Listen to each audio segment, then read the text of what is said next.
Welcome to the Plant Fit Summit, bringing you the best in plant-based health and fitness. This is Luke and Toby, and today we have Chef Katie Mae. Katie Mae is a plant-based culinary coach, nutritionist, and the founder of the Culinary Gym.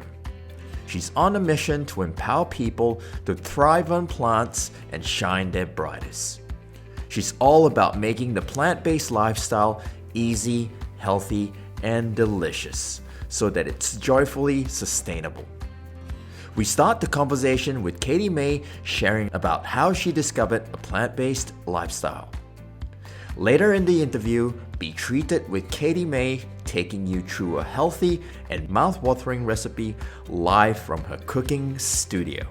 Enjoy the presentation.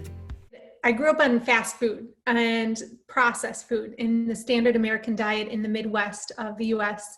And I did love it. I think all my siblings loved it. But by the time I was 18, I was just addicted to ice cream. And so that started a fear inside of me that I was actually killing myself. Like literally, I thought I had atherosclerosis from plaque in my arteries from all the fat I was eating, French fries and ice cream. And it got me interested in nutrition.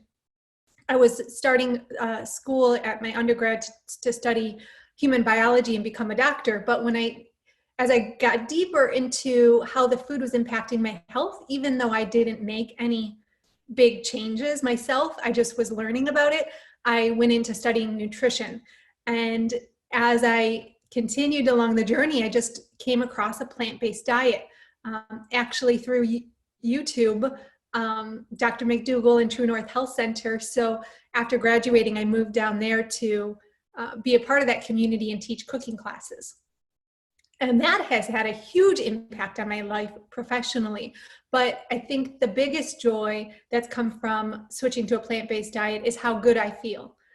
Just amazing. And little things like the acne, just absolutely gone. No more acne when I'm not having ice cream, right? But the biggest issue that I've dealt with, a chronic disease at a young age, is Hashimoto's, which is autoimmune thyroiditis, an underactive thyroid disease. And when I switched to a plant-based diet, my symptoms improved dramatically without even going on medication. I actually did that about the same time, but I know that the plant-based diet had a huge impact on that. And I actually got a chance to witness other people adopting a plant-based diet, and in just 7 days of eating whole plant foods. As I was working at the McDougall program, we would take their blood test in the beginning, and then 7 days later, they'd get another blood test. And several people got a TSH test, which is the primary test that we use for testing thyroid. It's not the best test, but we'll talk about that later. But it is the test that's most commonly used. And within 7 days, people were lowering their TSH, was being lowered just by switching to a plant-based diet. And it's just remarkable, the impact that has had. So I think that's probably the biggest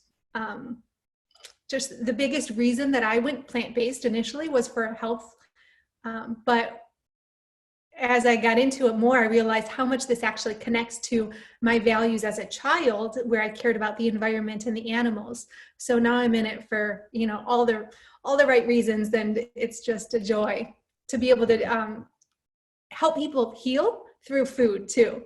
I'm not a doctor working in a hospital or even a nutritionist in a clinic. I actually get to be in the kitchen making really delicious food and helping people just feel better in their bodies. It's amazing.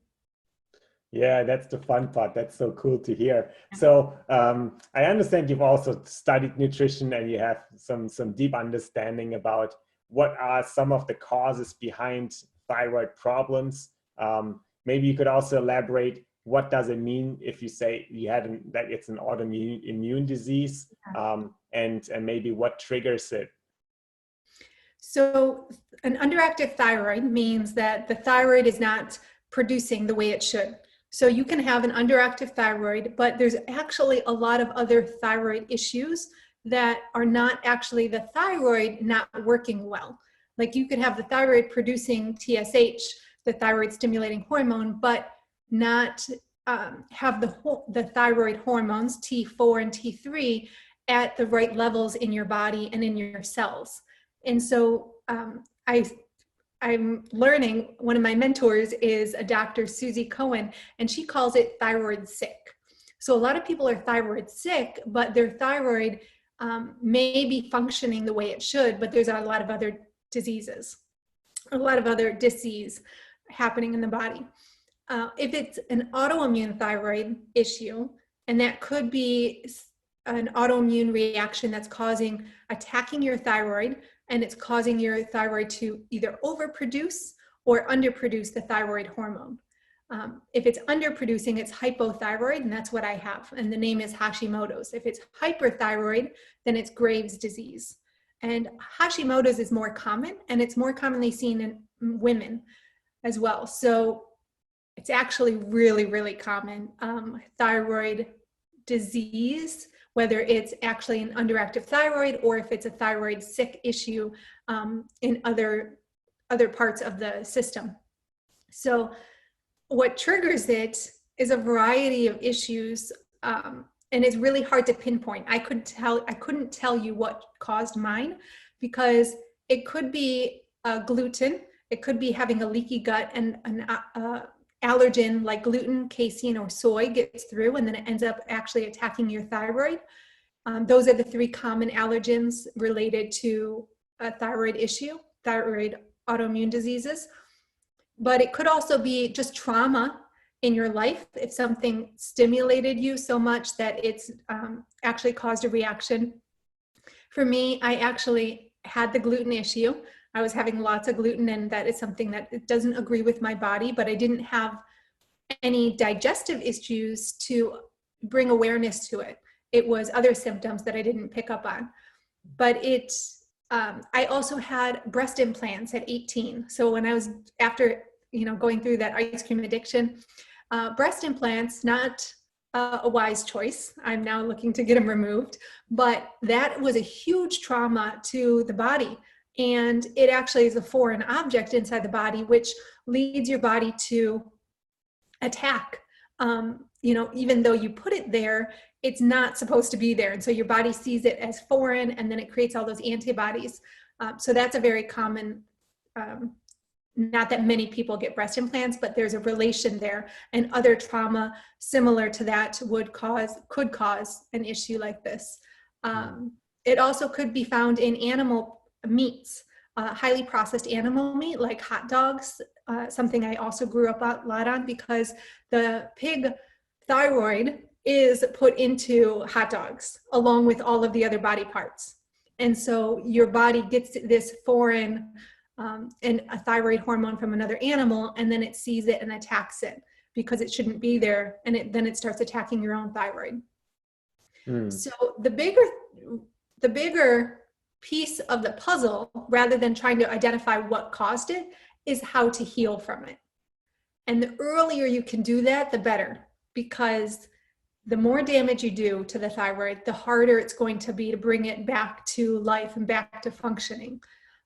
So it's something that I've, I worked at Sonoma State University for a few years as a nutrition educator, and all of the students that I saw, all the women, mostly the women, I would just recommend getting your thyroid tested. And I still do that today, regardless of your age, because there are so many triggers, and living in a society that's highly processed and with a lot of environmental toxins, it's better to be sure that it's not an issue, and address any like nutrition deficiencies that might be contributing, so that you don't have to get onto a medication that you might be on for the rest of your life. Yeah. Wow, there's a lot to unpack right here already. So you mentioned that there were a few of the symptoms that, looking back, you realize were symptoms, but when you were in the situation, you might not have made that connection. So what are some of the symptoms where you could say to someone listening, hey, look out for this? Great question. And I had mentioned symptoms regarding gluten. I won't, those are some random things like a scratchy throat in the back of my scratchy throat. But with thyroid specifically, the symptoms range from being cold all the time. I was so cold that my feet would be numb. I would ride my bike into work.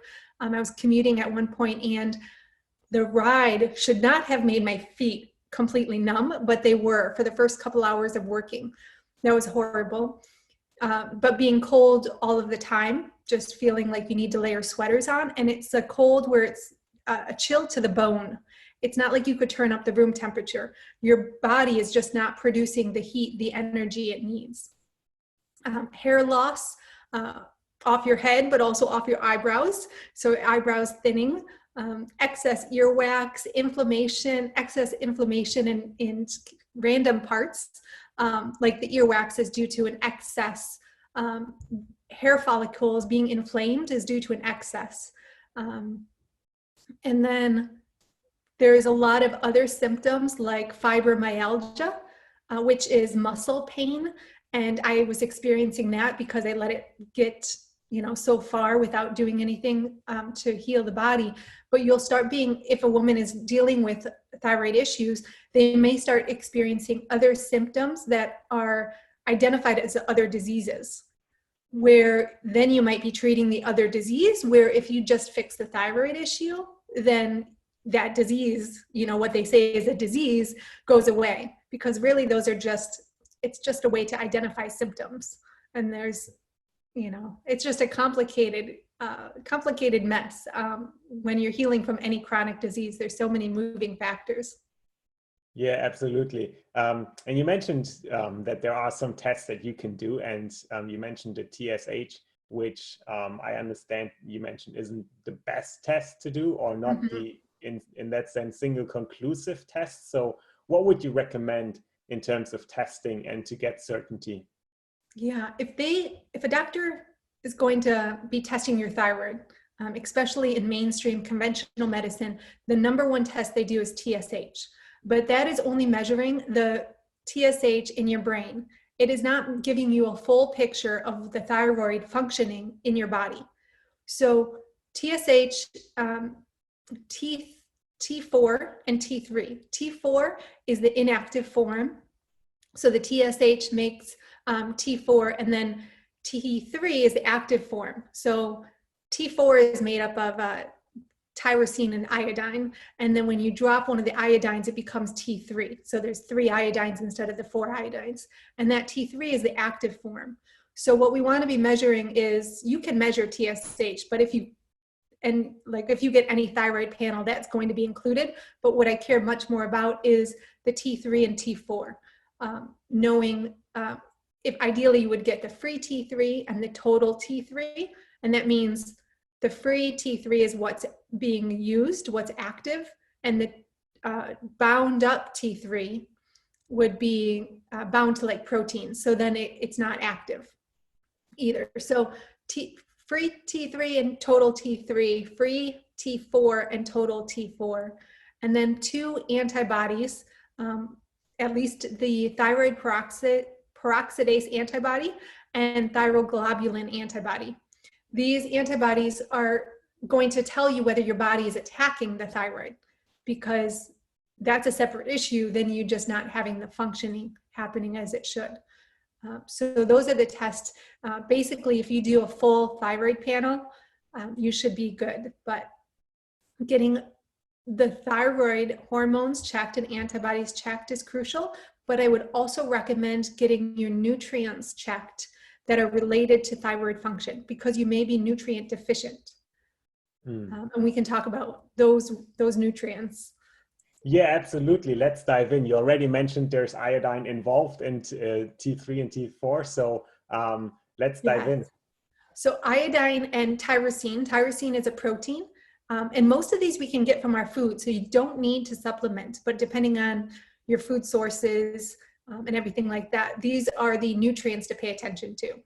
Iodine and tyrosine, and then selenium and zinc help to convert the T4 to T3. And without being able to convert it to T3, you're not going to have energy. Your mitochondria won't be able to work in the cell the way it's supposed to be giving you that energy. So then there's also iron and manganese. But manganese is very, a lot of these are just really great nutrients that we get in a whole food plant-based diet. But again, iodine, tyrosine, selenium, zinc, iron, manganese, those are what I would start with.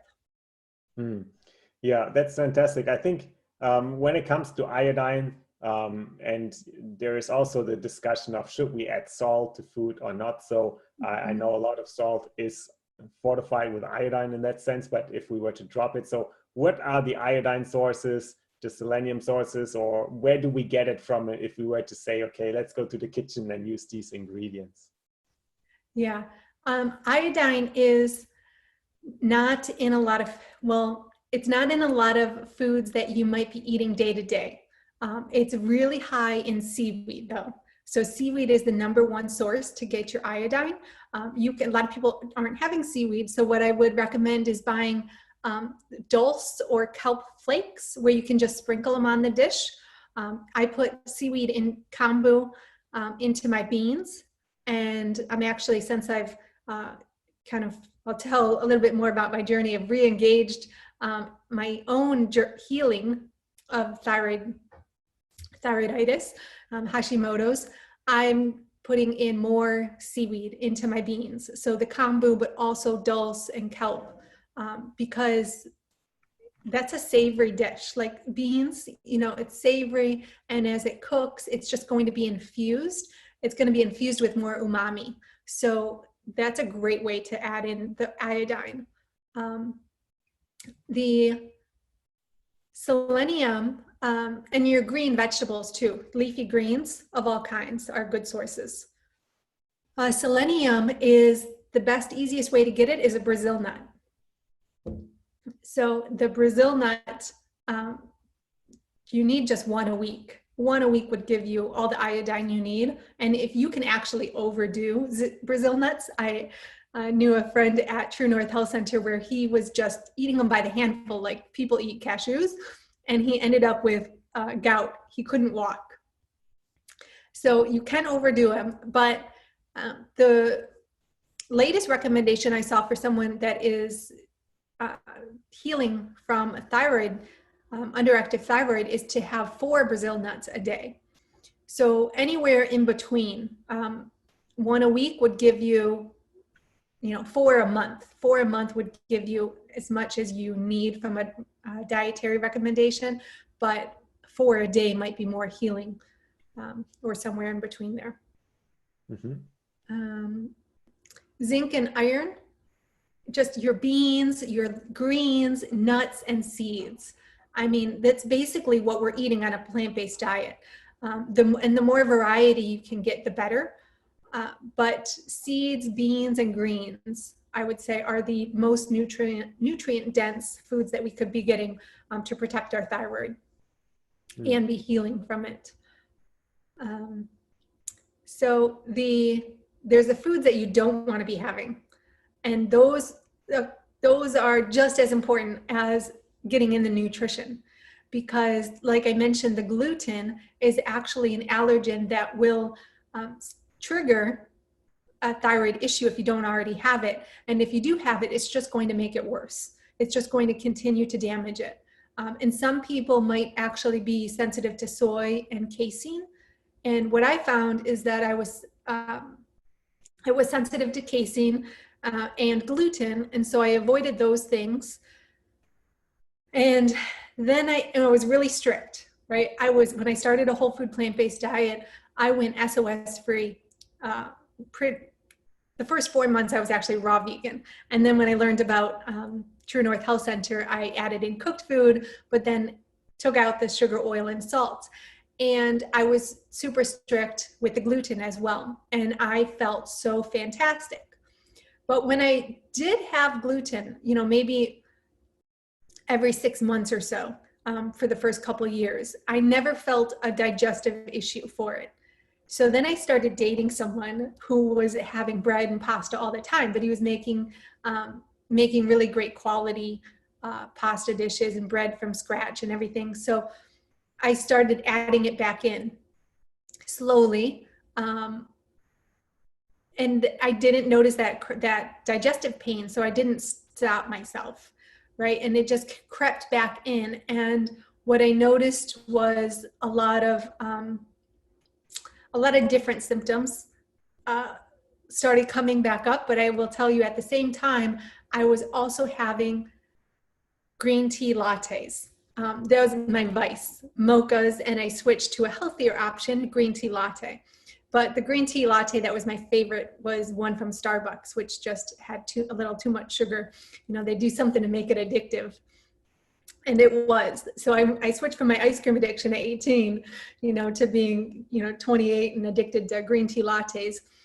And I was drinking like 20 ounces, sometimes twice a day, because I was working all the time, and it just helped to focus you. That's what the beauty of green tea. They say it's so healthy and it really helps to focus you. But what I didn't know until this last year and a half, where I had a breakdown, a meltdown, because slowly over time, I was having a little bit of gluten here and there. I was having a lot of the green tea latte, and I was having a lot of soy, mainly from tempeh. I didn't do tempeh and soy milk in the green tea lattes. I didn't do processed soy, none of the soy meats or anything like that. I barely had any tamari, maybe if I went out to an Asian restaurant. But what happened is, over time, I got really sick. I was really depressed, and I was very moody. I learned that I was hypoglycemic. So circle back around to that green tea latte, why I brought that up. Green tea lattes have fluoride. I shouldn't say green tea lattes. Tea, caffeinated tea has a lot of fluoride in it. And fluoride is a halogen. So remember I said how the iodine is one of the key pieces to a thyroid hormone. You have 4 iodine molecules. Iodine is a halogen on the periodic table, along with bromide, fluoride, and chloride. So those 3 molecules, bromide, chloride, and fluoride, compete with the iodide in our body, or iodine. And when we're getting too much of it, it's competing and limiting the amount of iodine that can actually function for our thyroid. So if you're taking in a lot of fluoride from your dental care, toothpaste has fluoride. Also our water system has a lot of fluoride. And then I was getting a ton from my tea. It was attacking the thyroid. And I realized it because when I had a lot, it would actually be really painful in my thyroid. That's why I looked into it and did some research and found out that it was really, although it was healthy for the rest of the body, it was really damaging specifically to the thyroid. So now I only do herbal teas, but that's something I'm trying to look into more, because I'm not sure if all herbal tea is fluoride free or if there's certain ones. So I will have to get back to you on that. But I mentioned the fluoride in the water system. There's also chlorine in the water supply. So getting filtered water is really, really important. And that's a challenge for a lot of people to do. We can buy a filtered water system, that goes in your fridge, just a Brita or something like that. But if you can get something on your sink, on your faucet, that's going to be much better, because then all of your cooking water, everything can be filtered. What would be even better than that is to somehow, definitely get a shower filter as well. But if you could, get something, if you had the option, finances, to put a filter on your whole home, that would be ideal, because it's not just for you, it's for all of your children, your spouse. Everyone is going to benefit from getting the chlorine and fluoride out of the water system. What else I recommended the gluten-free, casein-free, which means no dairy, and soy. And then the fluoride, chloride, and bromide. So bromide is the last halogen. This one is in baked goods. So not all baked goods, but a lot of baked goods like bagels and anything that has a lot of browning on the outside. So where the crust is, that's kind of where the bromide lives. So limiting baked goods, which would you be doing if you were eating a gluten-free diet for the most part. Those are really helpful. Definitely some things to start with if you're looking to heal your thyroid. Yeah, absolutely. And I think you already alluded to the fact that maybe you did something beyond just focusing on the diet. So in terms of stress levels, you mentioned that a couple of times. Yes. So what are the, let's say, lifestyle hacks where you would say that helps? Yeah, I think, well, cleaning out the water, like I just said, aside from that, sleep. So you have, I'll also tie in, there's a couple other organs that are impacted by the thyroid, having a thyroid sickness. The adrenal glands are like your backup energy generator. You know, if your thyroid isn't working, then you're going to rely on the adrenals more, and eventually you'll be fatiguing them. So getting the rest you need and finding ways to de-stress. And some people use food as a stress management coping mechanism, and that's not the way to go. Unless you have the really, you know, you're eating greens and beans in the morning as stress management. I think of it that way. But we need to be getting outside to play. We need to be going for walks in nature, connecting with other people. Meditation is great, a way to go inward and focus on yourself and the breath. And I think that time is actually really great for just envisioning the healing as well. Thinking about your healing and all of your cells doing the work that they're designed to do, and not being in you know, just the way you envision yourself going to do a great job on a presentation or something. That's going to help you succeed. Same with your cells, just reminding them that they're beautiful and they're designed to do the work that they're made to do, and they don't need to follow the cancerous cells. You know, it's little things, you know, but I think that energy shift makes a difference. From a lifestyle perspective, I would also recommend avoiding alcohol and caffeine. Alcohol is damaging to the liver, among other things, the brain as well, but the liver is actually where most of the T4 is converted to T3 in the cells. And so when your liver is bogged down by all of the toxins and just overloaded with work, and it's nutrient depleted, so it can't do what it's supposed to do, then you're not going to have the thyroid hormone working as well in your body. So so getting the rest you need, and finding other ways to find joy in your life and expression. So a lot of women, in my experience, a lot of women, especially with thyroid issues, don't feel like they have a voice. So finding that voice and expressing yourself, I think that really helps. It's just another one of those energy things that I don't know how much science there is to that, but I think it is meaningful, because we get blocks of energy in the body. And if you have a stuck energy here because of all the damage that's done, the scar tissue and everything, it can cause you to silence yourself, hold back, and just suppress that voice. So there is a lot on the journey of recovery, for sure. But it's fun when you make it fun. You know, you can make a game out of it and see the joy of improving each day and having more life. You know, you have more vitality.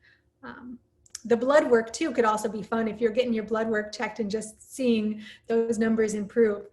Because I did start on 200 micrograms of levothyroxine, which is probably the standard, one of the standard synthetic drugs that they give for hypothyroidism, and they'll tell you that you're going to be on it for the rest of your life.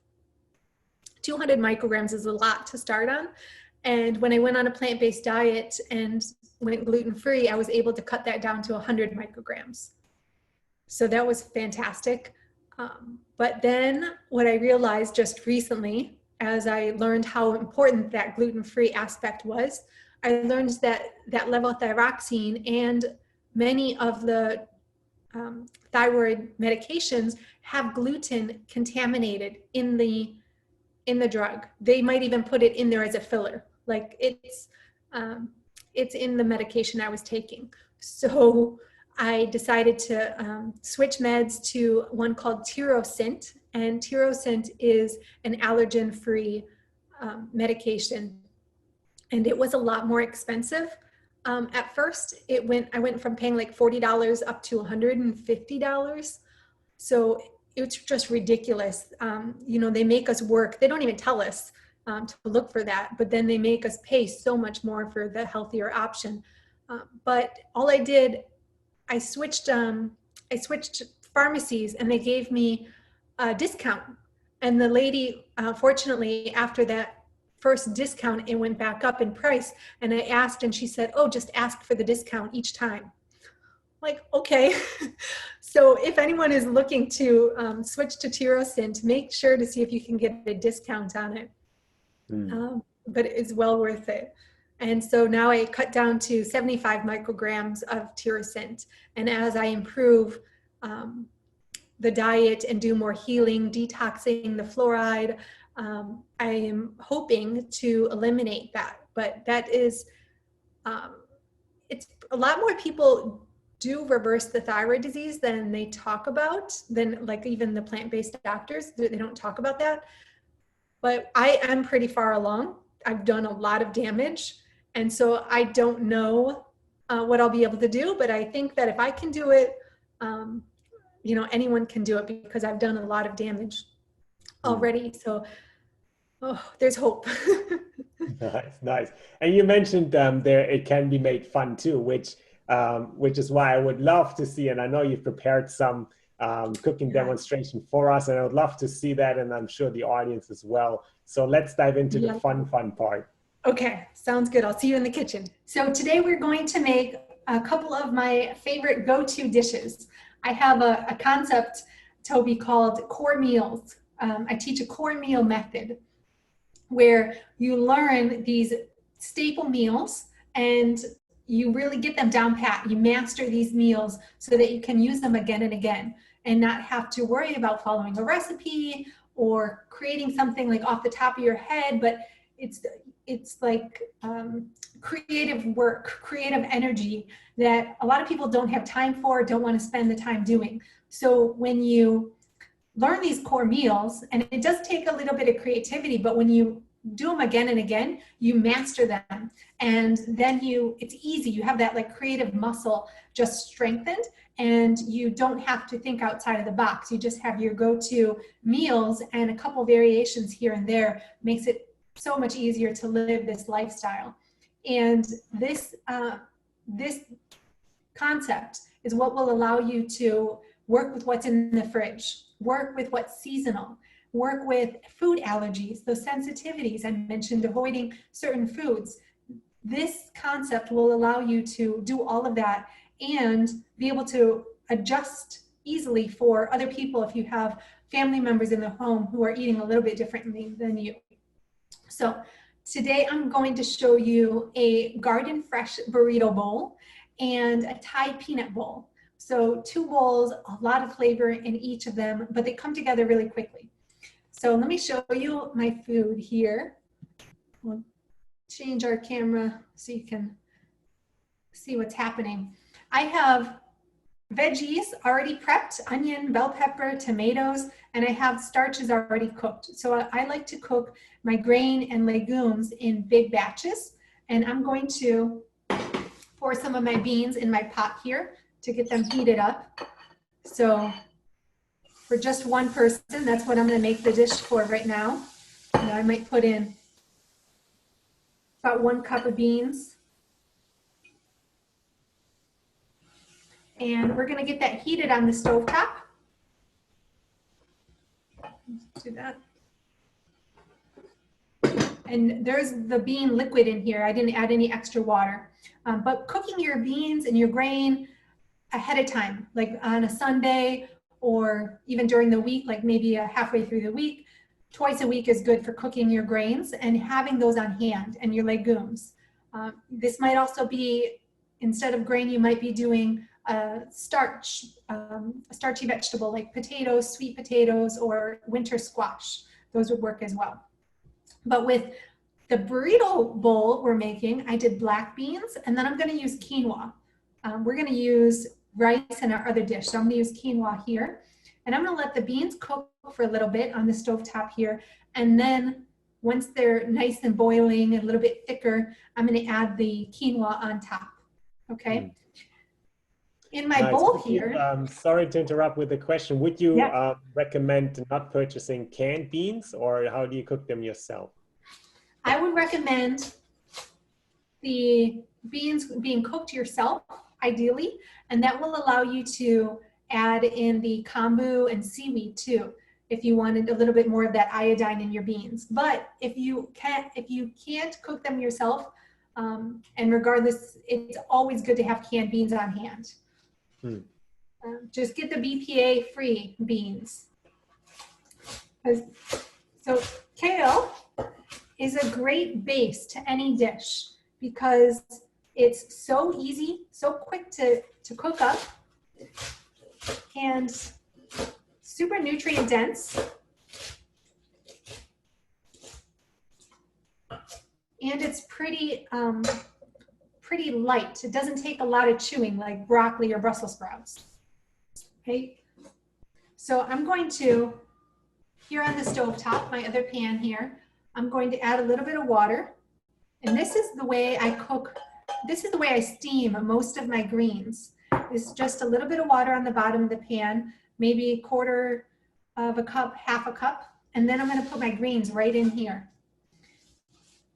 You don't need a steam basket. You just put your greens right in the water, and you're not using a lot of water, so this isn't boiling, and we're not going to stir the pan, so it's not sauteing either. This is really steaming. I'm just going to put it on the stovetop, and I have my heat up at high, medium high, and then I'm going to put the lid on the pan here. Okay, Is we'll there a let reason that why steam for about 5 minutes. So for steam for about 5 minutes, perfect. Is there a reason why you would not want to saute them rather than steaming, or why steam in particular? You can saute vegetables without using oil, but that's the key. That's number one key, is to not use the oil. Oil is very high in fat. It's pure fat, and it's processed. It's highly processed. So I don't want to use any oil in my cooking, and I think you agree. It just makes everything, one, taste better to not have the oil, and two, because the oil coats your tongue, so you can't actually taste all of the other flavors. And two, you feel better in your body because it's not weighing you down, and oil will contribute to weight gain as well. So you just feel better when you're not having the oil. If you wanted to do a water saute, you could do that, but water sautés just require you to stir. I mean, that's the main difference. When you're doing a saute, you're stirring, and you don't need to. By not stirring, the greens that are sitting on top, they're not even in the water. They're just being cooked by the steam. So it's the healthiest way to cook your vegetables is by steaming them, because it's the least impactful on the vegetable. You'll preserve the most nutrition. Okay. Perfect, thanks. So now we have our greens cooking and the beans cooking. I'm going to add my quinoa to the back. We'll just put a little bit of quinoa on top of the beans. I'm going to turn down the heat to low. Actually, before I add it, I'm going to show you. My beans are here. I'm just going to stir them. And I can actually turn off the heat and put my quinoa on top here. That's a little much. Okay, and then I'm going to put the lid on this and let it warm up the quinoa. And put these aside.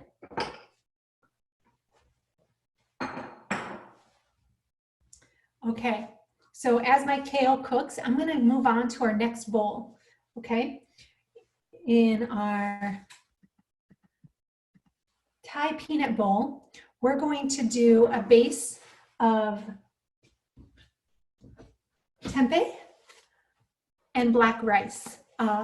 We have forbidden black rice here. So I'm going to cut open my tempeh in a minute and heat that up. And then we're going to do some broccoli and carrots. All right, so we're going to steam the broccoli and carrots on the stovetop. And these are already cut, so I'm going to put them right on my stovetop here. All right, let's show you. Again, we're going to add water just the way we did for the kale. I'm going to add in some water for the carrots. And the carrots take longer to cook, so I'm adding a little bit more, and they'll be a little bit more covered because they're not as fluffy and as voluminous as the kale. But these are just thinly sliced. I used a mandolin to get this wavy shape. And then we'll put that on medium-high heat with the lid on the pan.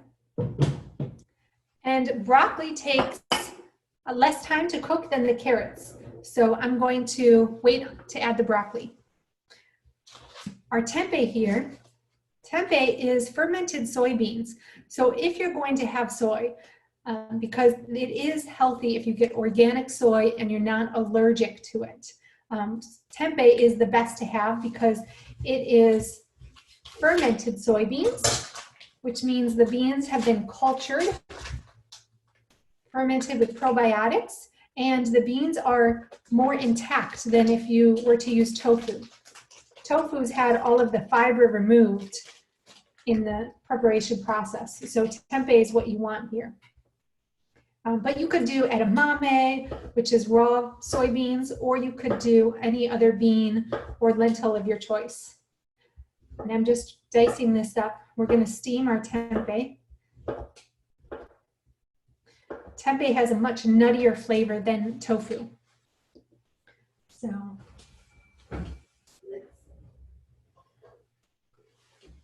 my tofu is going to go in the pan here. I'm going to put a little bit of water in.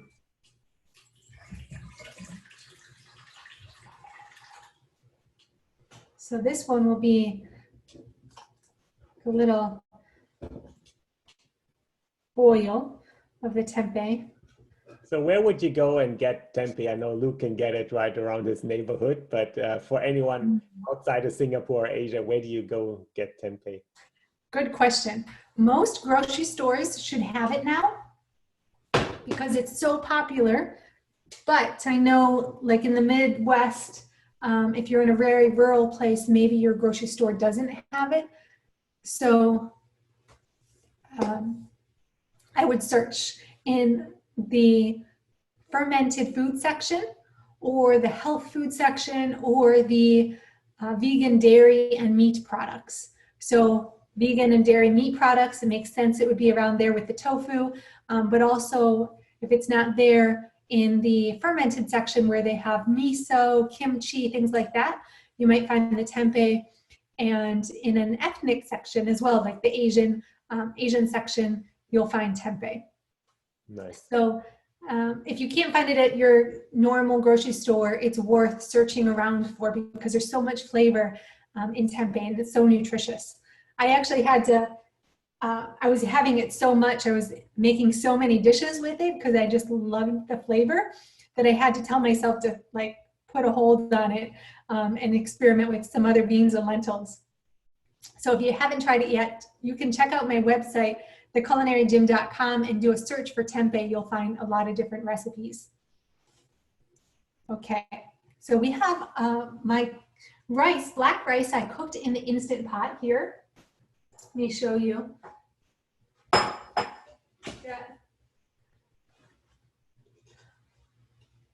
Can you see this? Yes, we can peek in. Oh, let me go back to the other camera here. So black rice is actually Chinese in origin, but so delicious, and it adds more color. The reason it's so dark in color, it's actually more of a like purple than black. You can't really see it, but it's like a really dark purple, is anthocyanins. Anthocyanins that are in blueberries and grapes. You can have a lot of them in black rice here.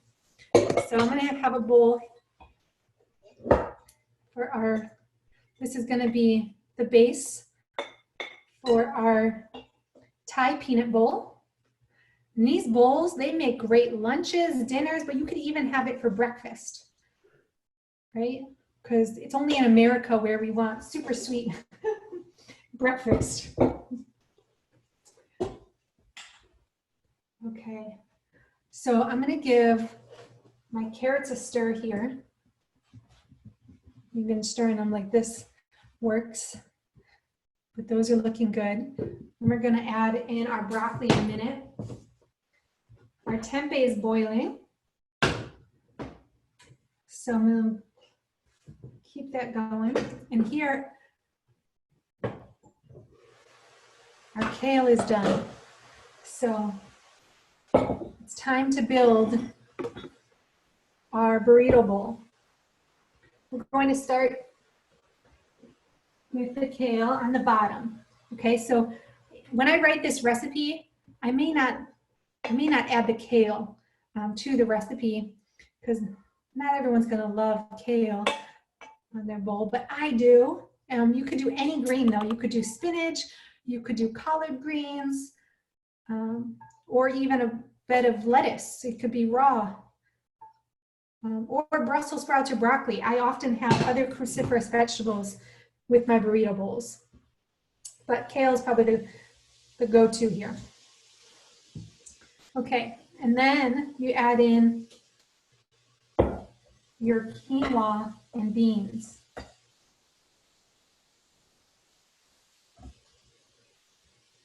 Right in the center.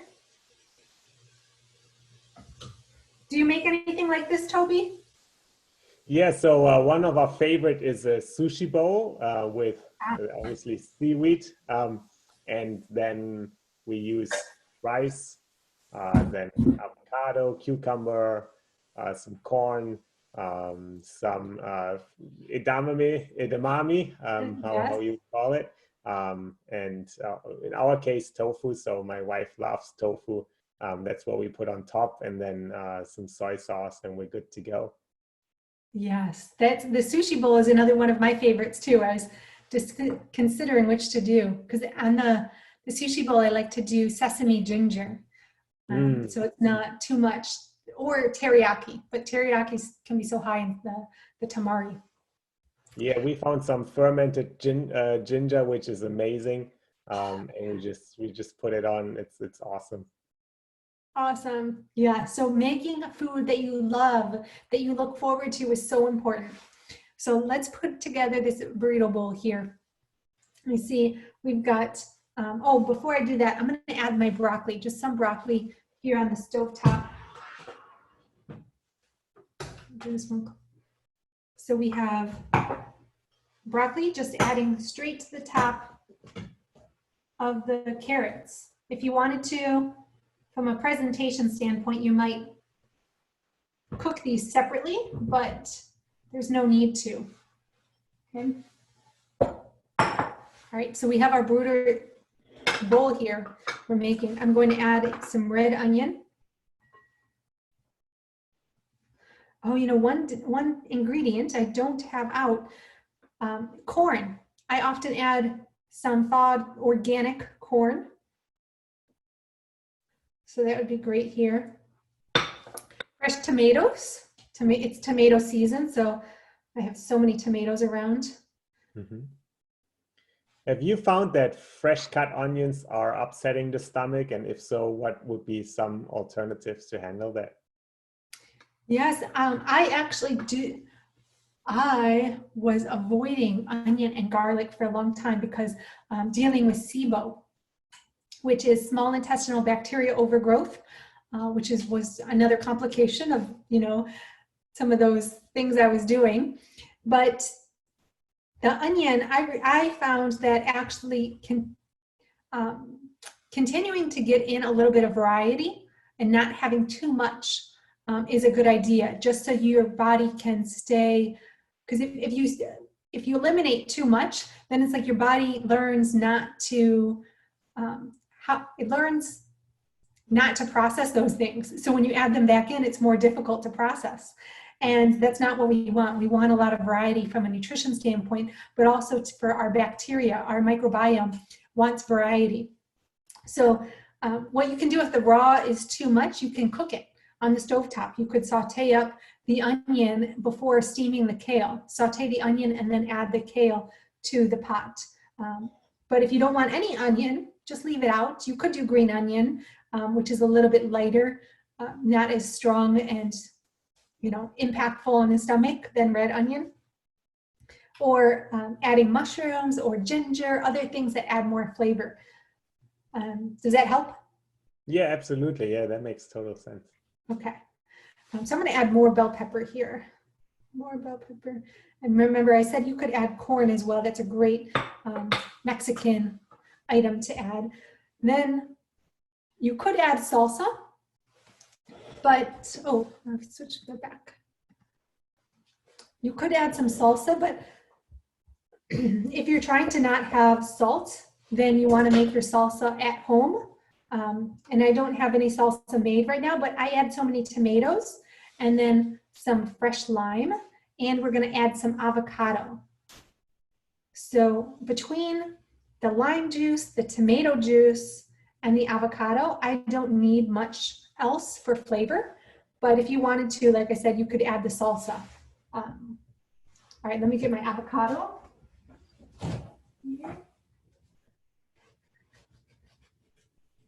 Fresh avocado. And I do, personally, I usually do about 1/3 of an avocado for myself.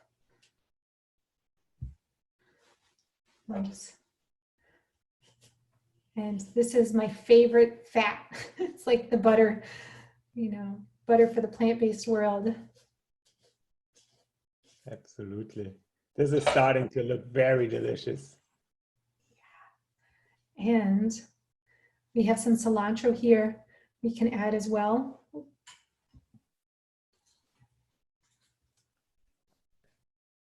So I'm just going to break it up, spread it out. Cilantro, and just take my cilantro out of the jar and cut it on the cutting board often. Or I have a pair of scissors here that has multiple blades. If you look up herb scissors, you'll find one that has multiple blades like this, and you can just snip your cilantro. Super helpful.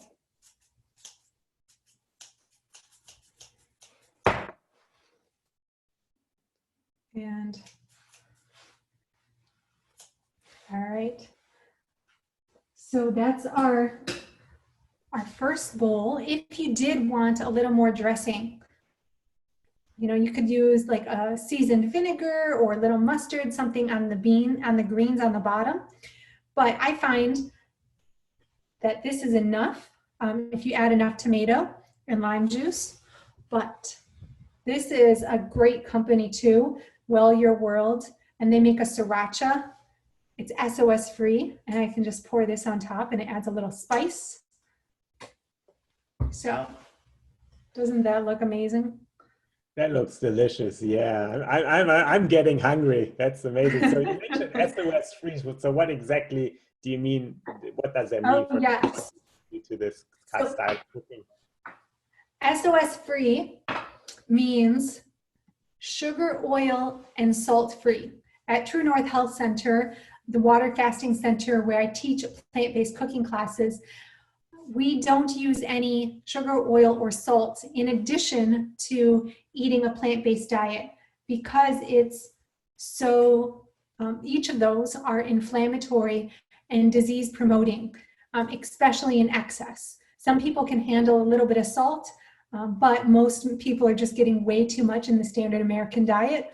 And even in a vegan diet or even in a plant-based diet, often people are still adding in a lot of salt, going out to restaurants. So minimizing the salt, eliminating the oil, and eliminating the sugar, refined sugar, is really key to feeling best in your body. And so this company, Well Your World, makes dressings and sauces without any of the sugar, oil, or salt. All right.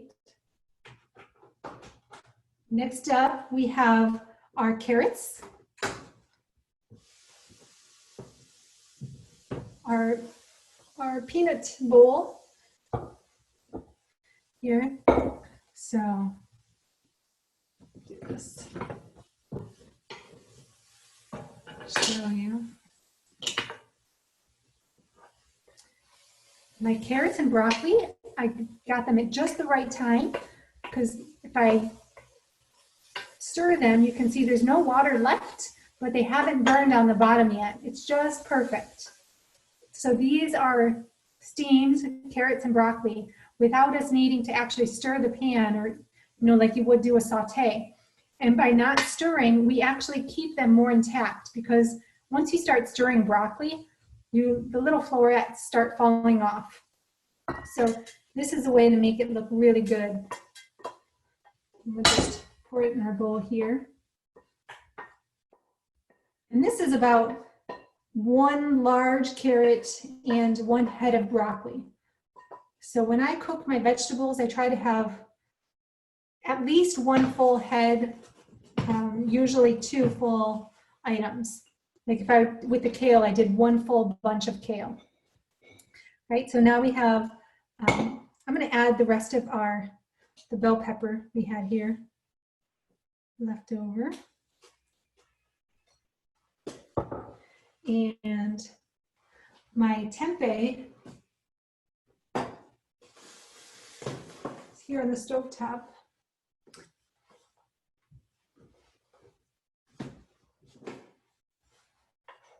I'll take some of this tempeh out and just kind of pile it into one corner. Then should we do a little bit more? Our last item here is that we're going to make a peanut sauce. Okay, so we have our bowl here. This is like a Buddha bowl, right? It's just kind of Thai themed. We're going to add with the tempeh and our peanut sauce, which needs to be made. But that's the key to a Buddha bowl. You have your starch, legume, vegetables, and then your sauce on top. So let's make that peanut sauce really fast. We have a blender right here. I'm going to add in, we have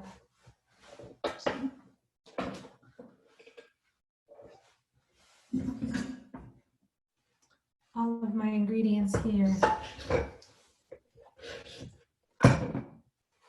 Do a 1/2 cup of peanut butter.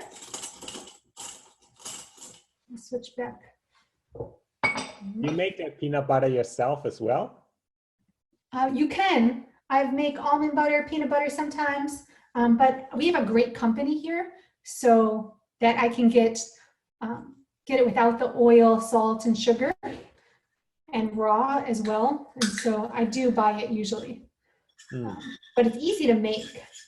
You just have to store so many nuts on hand, buy so many whole nuts to make it. Then we have some vinegar. Do about 2 tablespoons of rice vinegar. We're going to do a lime.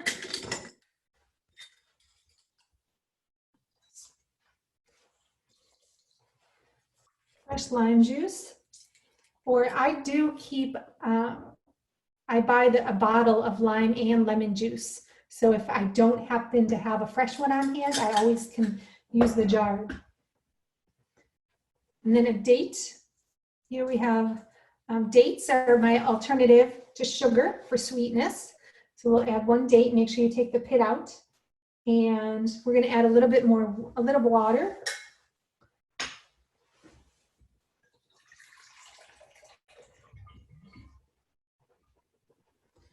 It's half a cup of water.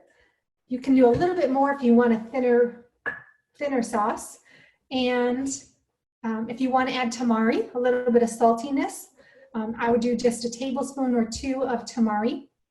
And the other thing that you might want to add is red pepper flakes for a little bit of heat. But we're just going to blend this right up. So I'm going to take this to Vitamix, one sec.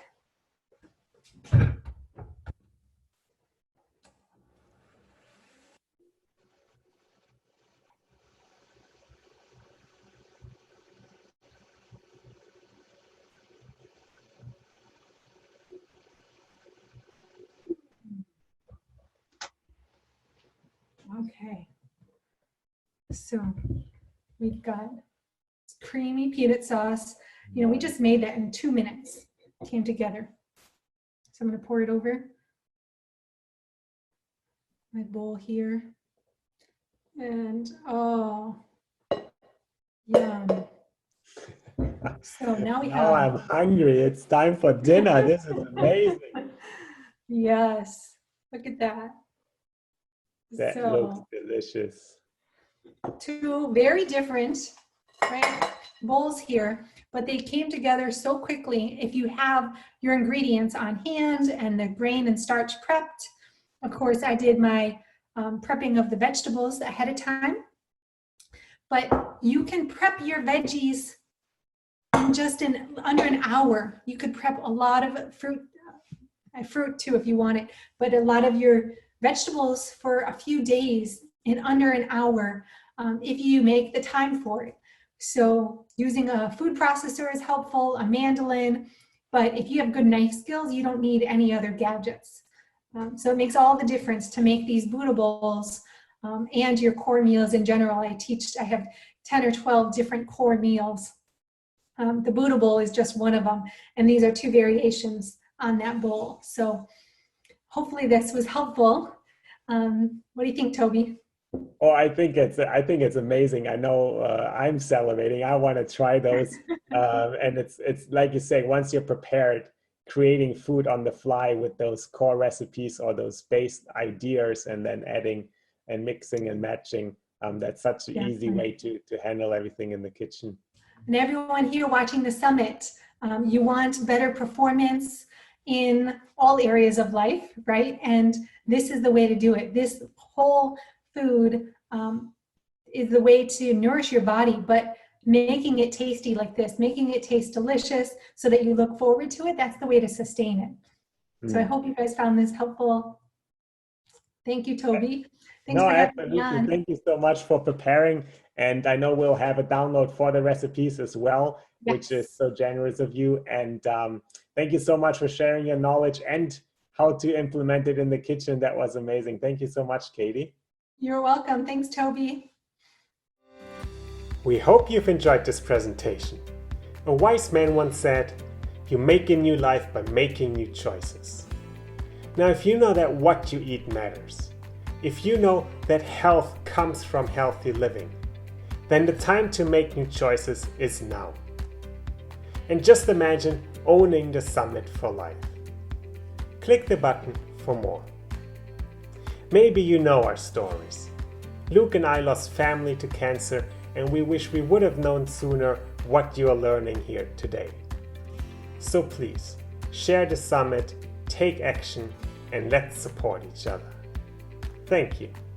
This is Toby and Luke signing off, and we can't wait to see you for the next presentation.